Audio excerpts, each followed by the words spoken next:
அனைவருக்கும் வணக்கம். பாண்டியன் பேச்சு மையம் சார்பாக இன்னைக்கு தமிழ் இலக்கண வகுப்பு முதல் பயிற்சி வகுப்பு இன்னைக்கு ஆரம்பிக்கிறோம்.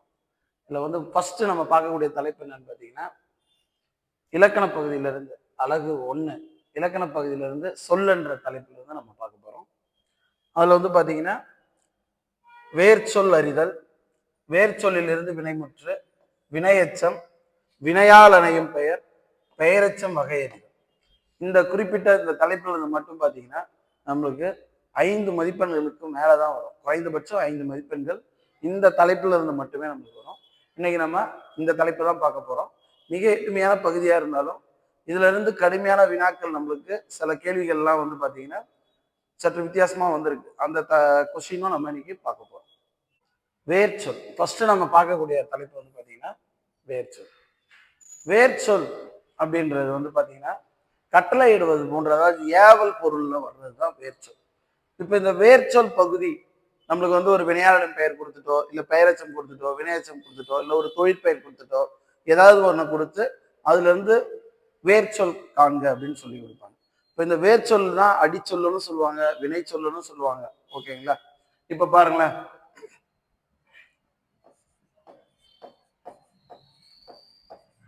நடந்த என்பதன் வேர்ச்சொல் அப்படின்னா நட, கட்டளையிடுவது போன்று இருக்கும். நட. இப்ப இந்த வேர்ச்சொல்லே பாத்தீங்கன்னா பல விதங்கள்ல கொஸ்டின்ஸ் வரும். அது எப்படி அனைத்து விதமாகவும் எப்படிலாம் கொஸ்டின் கேட்பாங்கன்றத நம்ம இப்ப பார்க்க போறோம். ஃபர்ஸ்ட் பாத்தீங்கன்னா நடந்த அப்படின்றோம். நட அப்படின்றது கட்டளையிடுற பொருள்ல இருக்கும். அதாவது இதோட பொருளும் மாறக்கூடாது, இதோட பொருளும் மாறக்கூடாது, ரெண்டும் ஒரே பொருளை தரணும். நடந்த அப்படின்றதோட வேர்ச்சொல் நட அப்படின்ற கட்டளை. கேட்டு, கேட்டு இதோட வேர்ச்சொல் என்னன்னு பாத்தீங்கன்னா கேள். வேர்ச்சொல் கண்டுபிடிக்கிறதுக்கு நமக்கு ஏதாவது கொஞ்சம் கடினமா நம்ம ஃபீல் பண்றோம்னா, அப்ப இந்த இதை மட்டும் நல்லா ஞாபகம் வச்சுங்க. ட, ந, ல இது மூணும் பாத்தீங்கன்னா ஒண்ணுக்குள்ள ஒண்ணு தொடர்புடையது. அதே போல ல, ர, ந இதுவும் பாத்தீங்கன்னா ஒன்றுக்குள்ள ஒண்ணு தொடர்புடையது. எக்ஸாம்பிள் பாத்தீங்கன்னா கேட்டுன்னு இருக்கு. கேட்டு அப்படின்னா கேள், இதுக்குள்ளதான் வரும் கேள். அடுத்தது பாருங்களேன், கற்றாரை இதோட வேர்ச்சொல் காண்கன்றாங்க. கற்றாரை. அப்ப இந்த குரூப் வந்துருங்க. கல், கற்றாரை, கல்.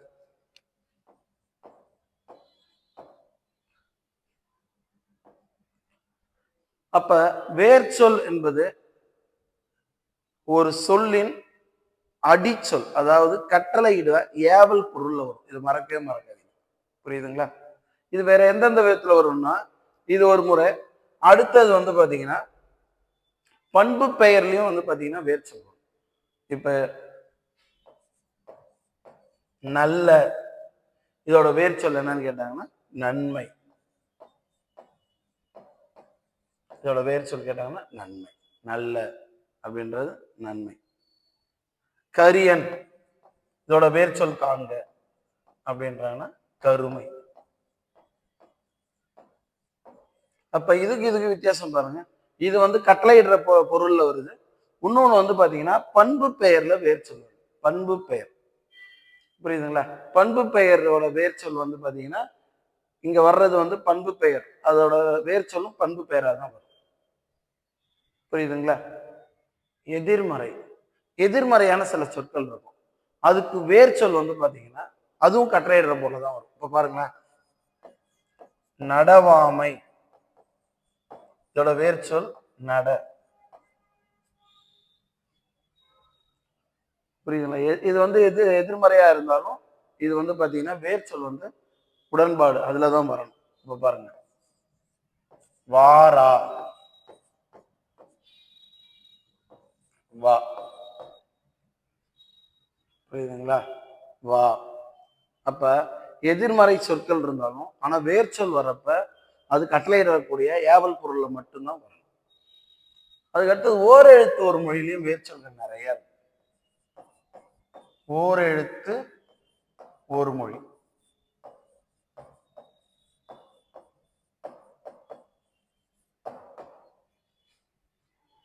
ஓரெழுத்து ஒரு மொழியிலையும் வந்து பாத்தீங்கன்னா நிறைய இருக்கு. இப்ப எக்ஸாம்பிள் பாத்தீங்கன்னா செத்த, இதோட வேர் சொல் காண்க அப்படின்றாங்க. அப்ப ஓரெழுத்து ஒரு மொழியில என்னென்ன வினை சொற்கள் இருக்கு, ஈ, வா, வை, அது போன்ற நிறைய இருக்கு. அதை நம்ம பார்க்க போறோம். அது எல்லாமே வந்து பாருங்க. இப்ப செத்த, இதோட வேர் சொல் என்னன்னு பாத்தீங்கன்னா கட்டளை இடுற மாதிரி வரும். சா, சானா இறந்து போ அப்படின்ற பொருள் சா.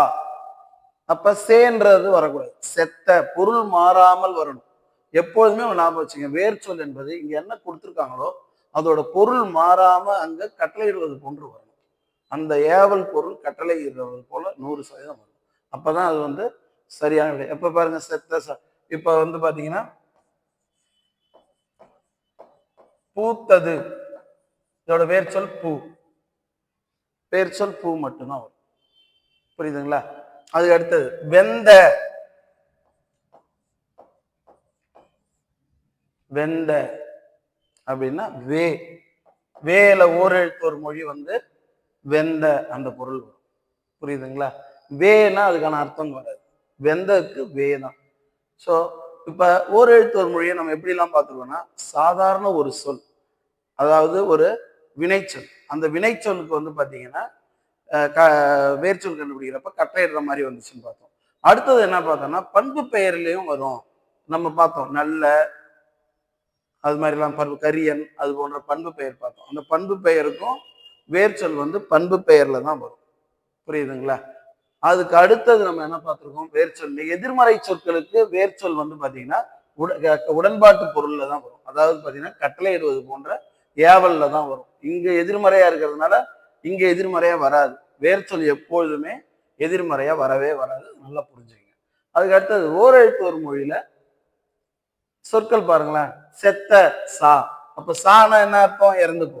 பூத்தது பூ, வெந்த வே. இதோட எல்லா பொருளும் பாத்தீங்கன்னா இதோட தொடர்புடைய பொருட்கள் ஓரெழுத்து ஒரு மொழி. ஏன்னா நம்மளுக்கு ஏமாற்றம் அடைகிற மாதிரி, அதாவது நம்மளுக்கு வேர் சொல்ல கொஞ்சம் டிஃபிகல்ட்டா ஆக்கணும்னா இது போன்ற ஓரெழுத்து ஒரு மொழி கொடுத்து கேட்டிருக்காங்க, எதிர்மறை சொற்கள் கொடுத்து கேட்டிருக்காங்க, பண்பு பெயர் சொற்களை கொடுத்து கேட்டிருக்காங்க. புரியுதுங்களா? இதை தாண்டி பாத்தீங்கன்னா வேர் சொல்ல இதை தாண்டி வேற எந்த ஒரு கடினமான பகுதின்றது எதுவுமே கிடையாது. இப்ப அடுத்து நம்ம பார்க்கக்கூடியது வந்து பெயரெச்சம். பெயரெச்சம் அப்படின்னா என்ன அப்படின்றதுதான் பார்க்க போறோம். எச்சம் அப்படின்னா என்னன்னா ஒரு முற்று பெறாத ஒரு வினை சொல். முற்று பெறாத அந்த ஒரு வினை சொல் முற்று பெறாமல் இருக்கும். எதையோ கொண்டு முற்று பெறாதது முயலும். அந்த முற்று பெறுவது வந்து பக்கத்துல ஒரு பெயர் சொல் கொண்டு போட்டா பொருந்துச்சுன்னா பொருந்தணும். புரியுதுங்களா? Simple concept. எச்சம் என்பது முற்று பெறாமல் இருக்கும் இல்லையா, அதுக்கு பக்கத்துல ஒரு பெயர் சொல் போட்டா பொருந்துச்சுன்னா பெயரெச்சம். இதே ஒரு வினை சொல் போட்டு பொருந்துச்சுன்னா வினையச்சம். இவ்வளவுதான் இதுல கான்செப்ட். இதுல ரொம்ப அதிகமாலாம் நம்ம ஆராய்ச்சி நம்ம பண்ண தேவை. புரியுதுங்களா? இப்ப ஏதாவது ஒரு பெயர் சொல்றதுக்கு நான் மாணவன்றது ஒரு பெயர் சொல்ல எடுத்துக்கலாம். மாணவன்றது ஒரு பெயர் சொல் தானே, நீங்க எது வேணாலும் வச்சுக்கலாம். பெயர் சொல் செல்வி, கந்தன், ஏதோ ஒரு பெயர் சொல் வச்சுக்கலாம். இப்ப நம்ம ஒரு வேர் சொல் வச்சுக்கோம். இப்ப செய், செய் அப்படின்றது ஒரு வேர் சொல். ஏன்னா கட்டளையிடுற மாதிரி இருக்கு இல்லையா, செய் என்பது வேர் சொல். செய் என்பது வேர் சொல். இப்ப இதுல இருந்து இது எல்லாத்தையும் நம்ம என்னென்ன அப்படின்றது பார்க்க போறோம். செய் என்பது வேர் சொல். செய்த மாணவன், செய்த மாணவன். அப்ப இதோட விகுதி வந்து பாத்தீங்கன்னா ஆ, பெயரச்ச விகுதி வந்து ஆ. அப்ப பெயரச்ச விகுதி எதுன்னு கேட்டீங்கன்னா ஆதான். இதே வினையச்சத்துக்கு நிறைய இருக்கு, ஆனா பெயரச்சத்துக்கு ஒரே விகுதி ஆ மட்டும்தான். செய்த, இதை பாருங்க, செய்த. இதை பிரிக்கிறப்ப பாத்தீங்கன்னா செய் கூட்டல் இத்து கூட்டல் ஆன்னு பிரிப்போம். அப்புறமா நம்ம பகுபது உறுப்பினரும் பிரித்ததுக்காக நான் நடத்துவேன். அப்போ உங்களுக்கு டீட்டெயில்டா புரியும். இருந்தாலும் பாருங்களேன், இதான் ஆ பெயரச்ச விகுதி. அப்படிதான் பிரியுது.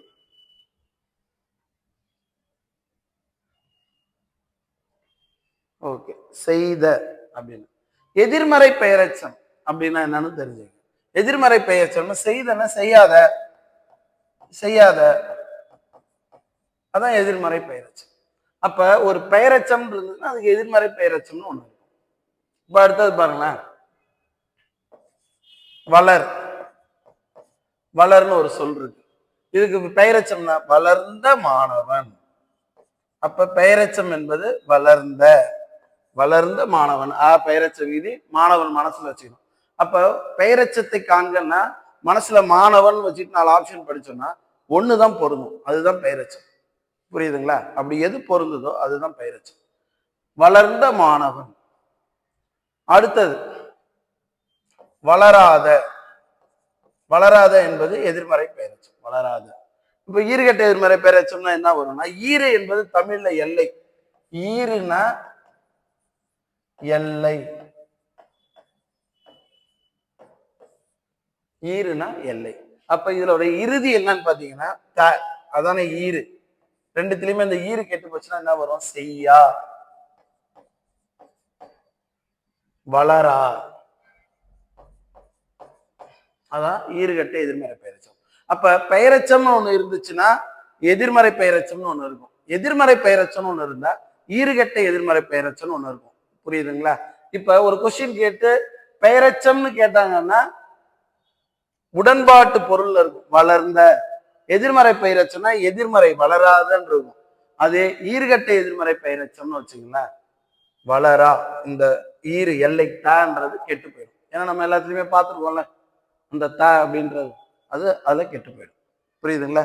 இன்னும் சொல்ல போனா பெயரச்சத்திலையும் எதிர்மறை பெயரச்சத்திலும் வல்லினம் மிகவே மிகாது. புள்ளி வச்ச எழுத்து பக்கத்துல ஒற்றை எழுத்து வரவே வராது. ஆனா ஈறுகட்ட எதிர்மறை பெயரச்சத்துக்கு பக்கத்துல கண்டிப்பா ஒற்று வரும். புரியுதுங்களா? ஏன்னா வல்லினம் மிகும் இடம் மிகா இடம்னா நம்ம நடத்துறப்ப இது எல்லாத்தையும் சேகரித்து கொண்டு போய் தான் நம்ம அதுல பார்ப்போம். ஒரே வகுப்புல அப்படியே வல்லினம் மிகும் இடம் மிகா இடம்னு நம்ம நடத்திட முடியாது. ஒவ்வொரு இலக்கண குறிப்பு ஒவ்வொன்றுத்துக்கும் நம்ம பொருள் புரிஞ்சுக்கணும். இந்த தேர்வை பொறுத்த வரைக்கும் பாத்தீங்கன்னா ஒவ்வொரு வகுப்புலையும் நீங்க சேகரிக்கிறத கொண்டு போயிட்டு தேர்வுல கொண்டு போய் நம்ம மதிப்பெண்ணா அதை நம்ம எழுதணும். புரியுதுங்களா? இதே மற்ற இதுக்கு முன்னாடி நடந்த குரூப் 4 எக்ஸாம், மற்ற எக்ஸாம்லாம் பார்த்தீங்கன்னா நம்ம படிப்போம், நம்மளுக்கு ஒரு கண்டிப்பா என்ன ஏதுன்றது தெரியும். இது டைம் ரொம்ப ரொம்ப ரொம்ப அதிகமாக ஆகக்கூடியது. இதுக்கு முன்னாடிலாம் பார்த்தீங்கன்னா நீங்க மேக்ஸிமம் 50 மினிட்ஸ் இல்லை 1 ஹவருக்குள்ளேயே தமிழ் பண்ணியிருப்பீங்க. ஆனால் இந்த முறை தமிழுக்கு குறைந்தபட்சம் 1.25 மணி நேரம் 100% ஆகும். புரியுதுங்களா? ஏன்னா 4 ஆப்ஷன் நியரஸ்ட் ஆப்ஷனாக இருக்கும். ஒன்று பார்த்தீங்கன்னா நீங்க ரொம்ப உன்னிப்பா கவனிச்சு கவனிச்சு ஒவ்வொரு கொஸ்டினுமே நீங்க அட்டன் பண்ணிட்டு போற மாதிரி இருக்கும். ஏன்னா இதுக்கு முன்னாடி இப்போ ஒரு கொஸ்டின் 16 செவியல் தன்மை கொண்டது தமிழ் மொழி என்று கூறியவர் யாருன்னா 7 தேவனைய பாவனார்னு இருந்துட்டாருன்னா நீங்க பிசிடிக்கு ஆப்ஷன் போக மாட்டீங்க. ஆனா இந்த தேர்வை பொறுத்த வரைக்கும் பாத்தீங்கன்னா இப்ப எழுத போற குரூப் 4க்கு 4 ஆப்ஷனுமே பார்க்கணும். ஏன்னா நம்மளுக்கு தேவை மிகச்சரியான விடை. நம்ம எடுத்த உடனே ஒரு கொஸ்டின் இதுதான் ரைட்டுன்னு நம்ம அடிக்கவே முடியாது. பி சி டின்னு கடைசி வரைக்கும் போகும். புரியுதுங்களா? இப்போ கிட்டத்தட்ட பார்த்தீங்கன்னா மைண்ட் கேம் மாதிரி தான் நம்மளுக்கு இந்த தமிழ் போடுறது தேர்வு. ஸோ கொஞ்சம் ஒவ்வொன்றுமே நல்லா உன்னிப்பாக கவனித்து தெரிஞ்சு வச்சுங்க. மேக்ஸிமம் நம்ம கிளாஸ் எல்லாமே இனிமேல் 3 நாளைக்கு ஒரு முறை ஒரு வீடியோ நம்ம போட போகிறோம். எல்லாமே அதிகபட்சம் 20லேருந்து 25 நிமிஷம் தான் அந்த வீடியோஸ் இருக்கும் உங்களுக்கு. புரியுதுங்களா? அது ஒவ்வொரு 3 நாளைக்கு ஒரு முறை அந்த வீடியோவை நீங்கள் உன்னிப்பாக நல்லா கவனித்து நோட்ஸ் எடுத்துங்க. உங்களுக்கு இதுக்கான நோட்ஸ் நான் உங்களுக்கு பின் பண்ணி அனுப்புவோம். ஓகேங்களா? அதை நீங்கள் ஓப்பன் பண்ணி அதை படிச்சுக்கலாம். ஓகே, இப்போ நெக்ஸ்ட் பார்த்தீங்கன்னா இன்னொன்று சொல்கிறேன் பாருங்க.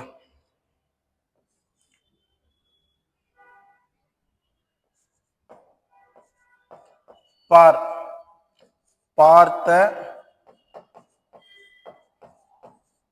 பாராத, பார்க்காத, பார்க்க.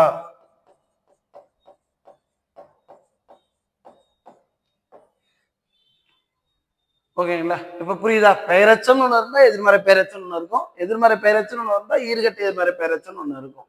எப்படி பெயரச்சம் எப்படி வருது? செய்த மாணவன், வளர்ந்த மாணவன், பார்த்த மாணவன் அப்படின்றது. இந்த மாணவன் எல்லாத்துக்குமே 3த்துக்குமே பொருந்தும். பெயரச்சம் எல்லாத்துக்குமே பொருந்துன்றப்ப செய்யாத மாணவன், செய்யா மாணவன் எல்லாத்துக்குமே பொருந்தும்.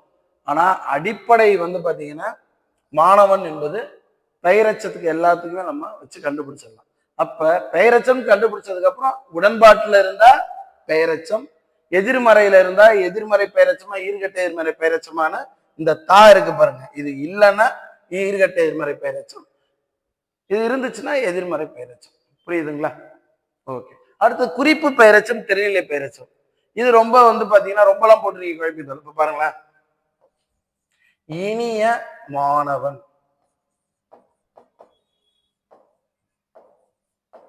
இனிய மாணவன். வேர் சொல் கண்டுபிடிச்சா பண்பு பெயர் வந்துச்சுன்னா இனிமை. ஏற்கனவே நம்ம பார்த்த பாருங்க வேர் சொல் கண்டுபிடிக்கிறது. வேர் சொல் கண்டுபிடிக்கிறது நம்மளுக்கு பண்பு பெயர் வந்துச்சுன்னா அது வந்து குறிப்பு பெயரச்சம். குறிப்பு பெயரச்சமா இருந்தாலும் வினையச்சமா இருந்தாலும் அது குறிப்பு. இதே வந்து தெரிநிலை பெயரச்சம் அப்படின்னா வேர்ச்சொல் வந்து செய்த மாணவன். இதோட வேர்ச்சொல் வந்து பாத்தீங்கன்னா கட்டளையிடுற மாதிரி. இதுதான் இதுக்குள்ள வித்தியாசம். குறிப்பு பெயரச்சத்துக்கும் தெரிநிலை பெயரச்சத்துக்கும் உள்ள வேறுபாடு ரொம்ப எளிமை. வேர்ச்சொல் கண்டுபிடிச்சா பண்பு பெயர் வந்துச்சுன்னா குறிப்பு. இதே வேர்ச்சொல் கண்டுபிடிச்சு அது கட்டளையிடுற மாதிரி வந்துச்சுன்னா அது வந்து தெரிநிலை. புரியுதுங்களா? இது வந்து நம்ம குறிப்பு பெயரச்சம் தெரிநிலை பெயரச்சத்துக்கும் பயன்படுத்தலாம், குறிப்பு வினையச்சம் தெரிநிலை வினையச்சத்துக்கும் பயன்படுத்தலாம். இது ரெண்டுத்துக்கு மட்டும் இந்த ஒரு ஃபார்மட் நீங்க பயன்படுத்திக்கலாம். புரியுதுங்களா? இப்ப இன்னொன்னு சொல்றேன் பாருங்களேன். நல்ல நண்பன்.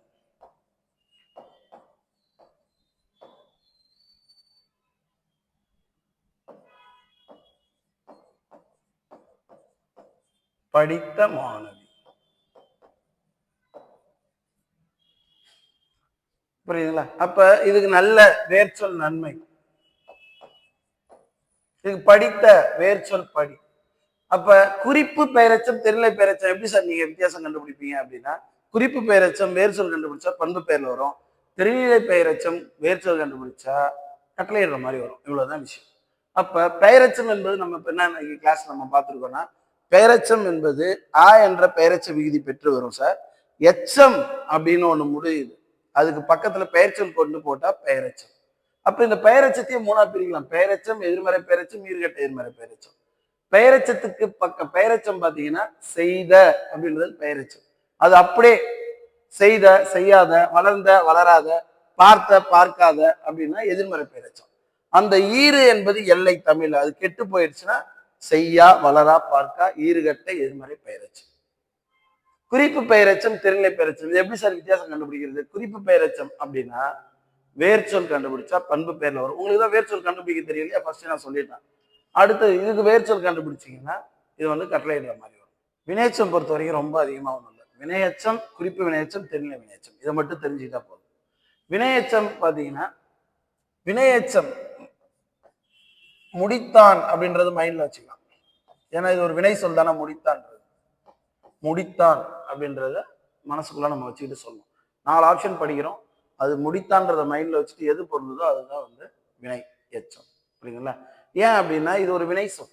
எச்சம் முற்று பெறாமல் இருக்கும்போது ஒரு வினை சொல்லை கொண்டு முற்று பெற்றால் அது வினை எச்சம். புரியுதுங்களா? இதுக்கு வந்து பாத்தீங்கன்னா ஊ ஈ அகர ஈற்று விகுதி, இது எல்லாம் வினையச்சத்துக்கு வரும். புரியுதுங்களா? இப்போ எக்ஸாம்பிள் பாத்தீங்கன்னா பார்ன்றது இல்லையா, பார்த்து முடித்தான், பார்த்து பார்த்து முடித்தான். ஆள் ஆண்டு முடித்தான், ஆள் ஆண்டு. ஏற்கனவே உங்களுக்கு சொல்லியிருக்கேன், இட்டு இன்னு இல்லு இது ஒரு குரூப், இல்லு இரு இன்னு இது ஒரு குரூப். இது வந்து இதுக்குள்ளதான் வரும், இது வந்து இதுக்குள்ளதான் வரும். அது அதன்படி பாருங்க. ஆளுக்கு ஆளுக்கு ஆண்ட இது வருது. இப்ப நீ நிலம் பிரித்து எழுதுக, இது எல்லாத்துக்குமே பயன்படும். இப்போ ஒரு பிரித்து எழுதுக அப்படின்னு நம்மளுக்கு ஒரு கடுமையான ஒரு பிரித்து எழுதுக இருக்குன்னா இந்த பாக்ஸ் போய் பாத்திர வேண்டியதுதான். இப்ப நீ நிலம் இருக்கா, இதுக்கு நீ நிலத்துக்கு நீள் நிலம், நீள் கூட்டல் நீளம். அது மாதிரி பிரித்து எழுதுக, வேர்ச்சொல் கண்டுபிடிக்கிறது எல்லாத்துக்குமே இது நம்மளுக்கு ரொம்ப ரொம்ப பயன்படும். ஆண்டு முடித்தான். இப்ப பாருங்க, தேடு தேடி முடித்தான், தேடி முடித்தான், இகர ஈற்று விரையச்சு.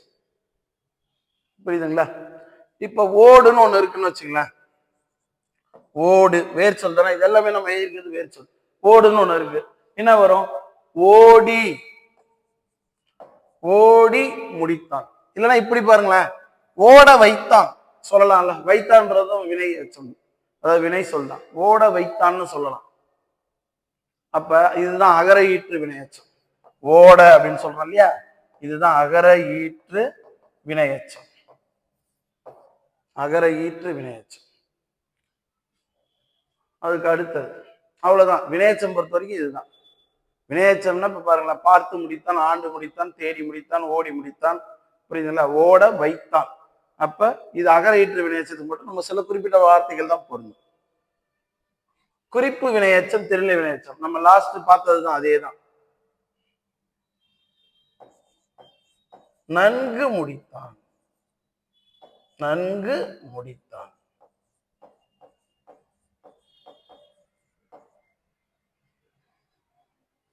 புரியுதுங்களா? பார்த்து, நம்ம அங்கே இருக்கோமே, பார்த்து முடித்தான்.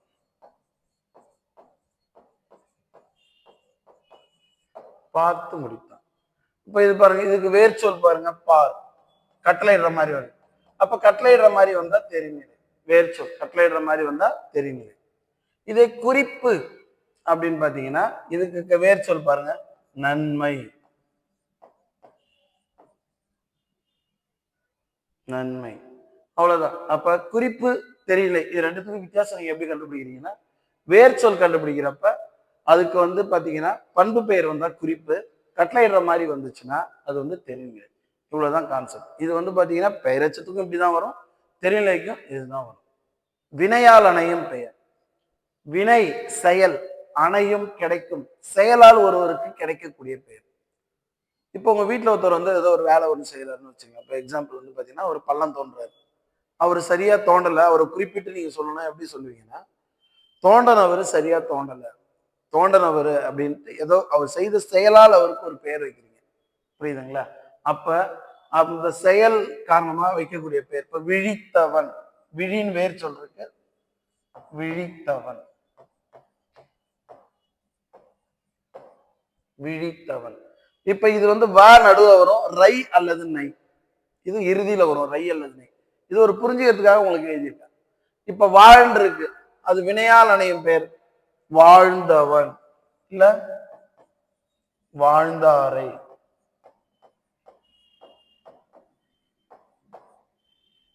கல், கற்றாரை அப்படின்னா என்ன அர்த்தம்னா கற்றவர்னு அர்த்தம். கற்றாரை நம்மளுக்கு இப்ப திருக்குறள் கூட பாத்தீங்கன்னா, அகழ்வாரை தாங்கும் நிலம் போல அகழ்வாரை, அகழ்ந்தவர் அப்படின்ற அர்த்தம்.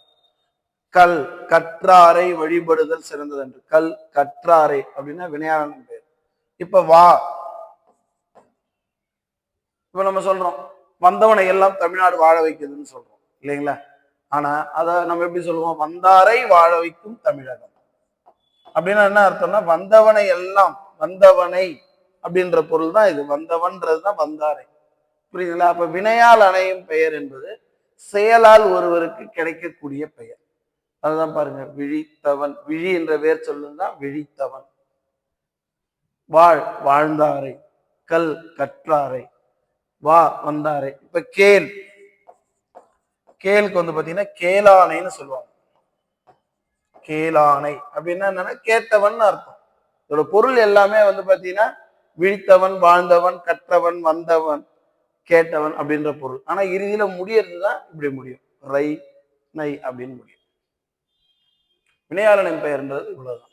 ஒரு செயலால் ஒருவருக்கு கிடைக்கக்கூடிய பெயர், அதுதான் வினையால் அணையும் பெயர். இதுல வந்து வேற விதமா எப்படி சார் கொஸ்டின் கேட்பாங்க அப்படின்னு பாத்தீங்கன்னா, எப்ப இங்க கேட்பாங்க, கெடுவான் கேடு நினைப்பான்.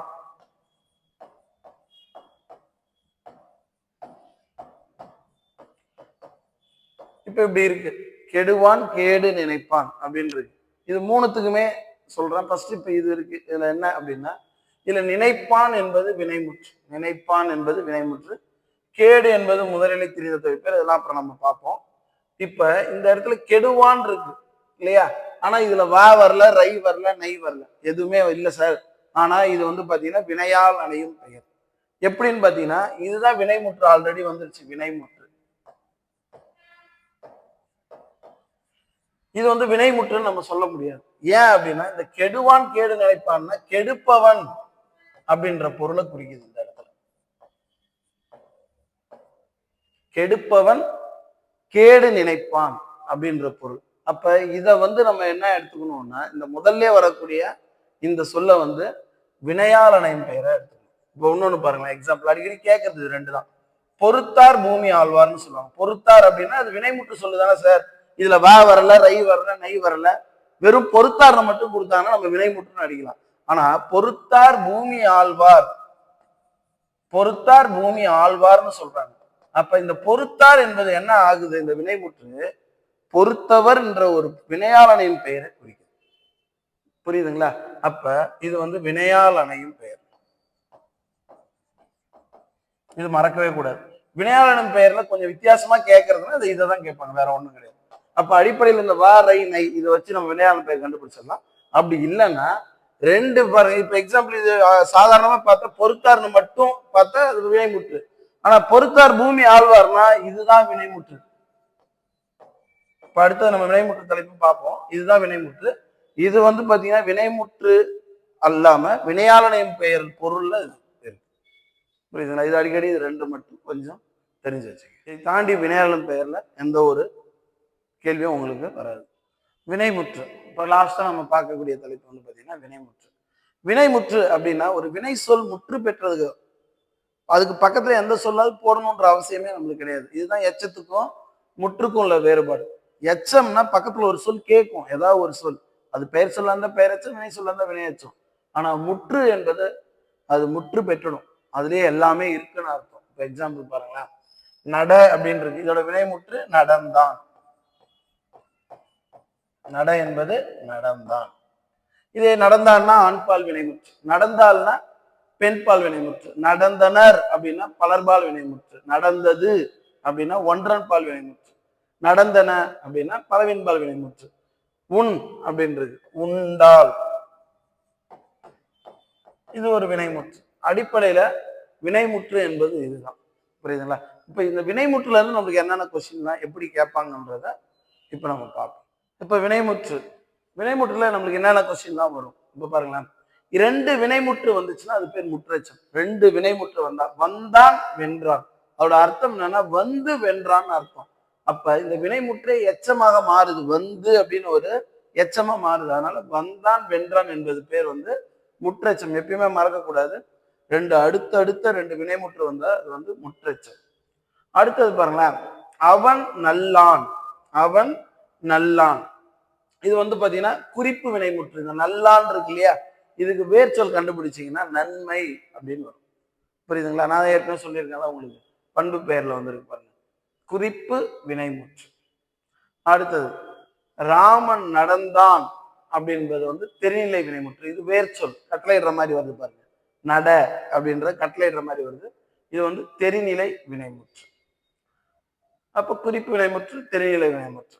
அடுத்தது வந்து பாத்தீங்கன்னா அனைவரும் வாரீர், தினமும் உடற்பயிற்சி செய், இதெல்லாம் வந்து பாத்தீங்கன்னா ஏவல் வினைமுற்று, ஏவல் வினைமுற்று.